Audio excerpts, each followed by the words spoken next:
માંગરોળમાં બેરોજગાર વિદ્યાર્થીઓને રોજગાર મળી રહે તે માટે પૂર્વ કેબિનેટ મંત્રીએ રોજગાર સહાયતા અભિયાન શરૂ કર્યું છે। જિલ્લાના 7 થી 8 તાલુકાની મુલાકાત લઈ ચૂક્યા છે। પૂર્વ કેબિનેટ મંત્રી જવાહરભાઈ ચાવડાએ કહ્યું કે રોજગારનો બહુ મોટો પ્રશ્ન છે। માંગરોળ શહેરમાં આજે જવાહરભાઈ ચાવડાનું રોજગારી સહાયતા અભિયાન આવતાની સાથે જ બેરોજગારો ઉમટી પડ્યા હતા અને તેઓએ જવાહરભાઈ ચાવડાને મળી પોતાને નોકરી મળશે તેવી આશા વ્યક્ત કરી હતી।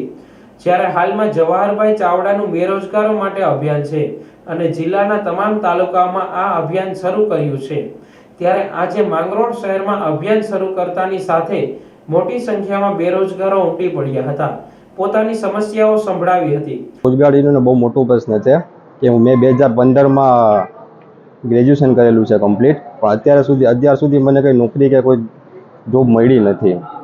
આજે આ રોજગાર સહાયતા અભિયાન છે ચુડાસમાં, એમાં અમે આવ્યા છે કે અમને કંઈ રોજગારીની તકો મળે એમાં। જ્યારે જવાહરભાઈએ આ બેરોજગારોને શાંતિથી બેસી સાંભળ્યા હતા અને મુક્ત મને રોજગારી મળી રહે તે માટે પોતાની ડિગ્રીઓ વિશે બેરોજગારોએ જાણકારી આપી હતી। આવનાર સમયમાં રોજગારી મળે તે માટે પૂર્વ કેબિનેટ મંત્રી દ્વારા પ્રયત્ન કરવામાં આવશે તેવી હૈયા ધારણા આપી હતી। છેલ્લા 2 મહિનાથી કામ ચાલુ છે, તાલુકોએ વિઝિટ ચાલુ કરી છે। આજ રોજ માંગરોળ તાલુકામાં આવ્યો છું, યુવાનોને મળું છું, દીકરીઓને બહેનોને મળું છું, ભાઈઓને મળું છું અને એના પોતાની જરૂરિયાત, એની પોતાની ડિમાન્ડ, એની પોતાની અપેક્ષાઓ સમાજ પાસે શું છે, સરકાર પાસે શું છે, તેની અલગ અલગ વાતો અત્યારે હું સાંભળું છું અને જેને કારણે મારી પાસે એની માહિતી હોય તો પ્રોસેસ કરાવી શકીએ આપણે। માહિતી એકઠી કરું છું અને અલગ અલગ વાતો આવે છે।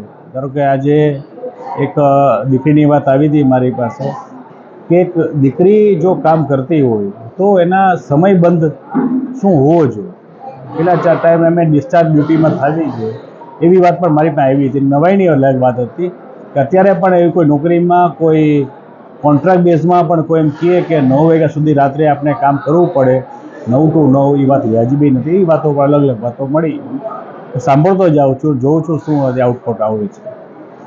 ખાસ કરીને